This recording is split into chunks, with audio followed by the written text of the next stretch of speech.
आपने अली अमीन गंडापुर की बात की है, तो फैसल वाडा साहब ने प्रेस कॉन्फ्रेंस की थी और वो ये कह रहे हैं कि अली अमीन गंडापुर साहब जो हैं उनके लिए मुश्किलात होंगी रमज़ान के बाद, हाँ। वो भी घर जा सकते हैं। तो इसके हवाले से आपकी क्या राय है?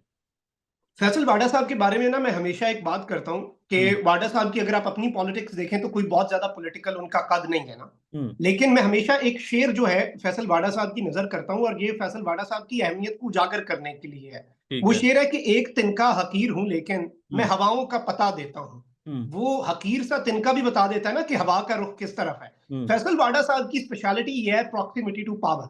फैसल वाडा साहब ताकत के जो असल ऐवान है उनके बहुत ही ज्यादा करीब है, बहुत कुर्ब रखते हैं। आई नो उनके बड़े अच्छे ताल्लुकात हैं, तो फैसल वाडा साहब की बात को इग्नोर नहीं किया जा सकता। फैसल वाडा साहब ने जो ये बात की है, इससे एक डेढ़ हफ्ता पहले मैं अपने वीलॉग्स में ये बात सामने ला रहा हूँ कि और इस खदशे का इजहार कर रहा हूँ कि खैबर पख्तूनख्वा में गवर्नर राज लगाया जा सकता है। हुँ, उससे पहले अली अमीन गंडापुर जो हैं उन्हें नाअहल करके अब हुँ, डायरेक्ट गवर्नर राज के अलावा भी ऑप्शन है।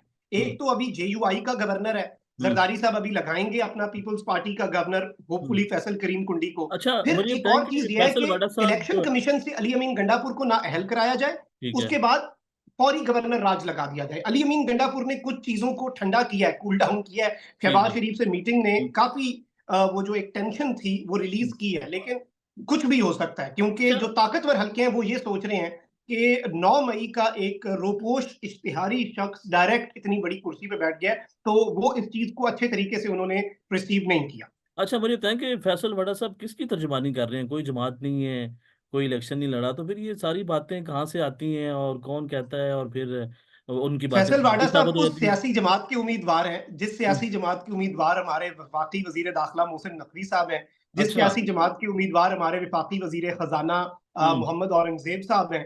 हुँ, क्योंकि देखें इस वक्त इवन मैं आपको ये भी बताऊं, डॉन ने अगले दिन एक खबर ब्रेक की है और उन्होंने कहा है कि पीएमएलएन के अंदर बहुत रिजेंटमेंट है हुँ। और एक बगावत है कि नून लीग के लॉयलिस्ट जो हैं उन्हें छोड़कर ये सेनेट के इंतखाबात के वाले से भी मैं एक छोटी सी बात ऐड करूं। जी, जी, बड़ा जी। डिफरेंट इंतखाब है। हुँ, इसमें तीनों बड़ी जमातों ने हुँ, बड़े-बड़े बुर्ज जो हैं वो उल्टाए हैं, लेकिन डायनामिक्स डिफरेंट है। पीटीआई ने बड़े बुर्ज जो हैं उन्हें उल्टाकर टिकट किसे दी हैं? या तो कोई बंदा जो कैद है या जो रोपोश है या जला ख़वातीन। वतन है। लेकिन वहीं दूसरी जानिब नून लीग और पीपल्स पार्टी ने अपने बड़े-बड़े बुर्ज उल्टाकर हुँ, उन्होंने टिकटें किसे दी हैं? किसी को भी नहीं दी। यानी वो वोट उन्हें दे रहे हैं जो कह रहे हैं हम तो आज़ाद हैं, लेकिन वो असल में ऑब्वियसली आपको पता है पाकिस्तान के अंदर जो पावर स्ट्रक्चर है हुँ, और पाकिस्तान के अंदर पाकिस्तान की इस चीज से हमें मफर नहीं है। वो डिबेटेबल है कि ये चीज अच्छी है या बुरी।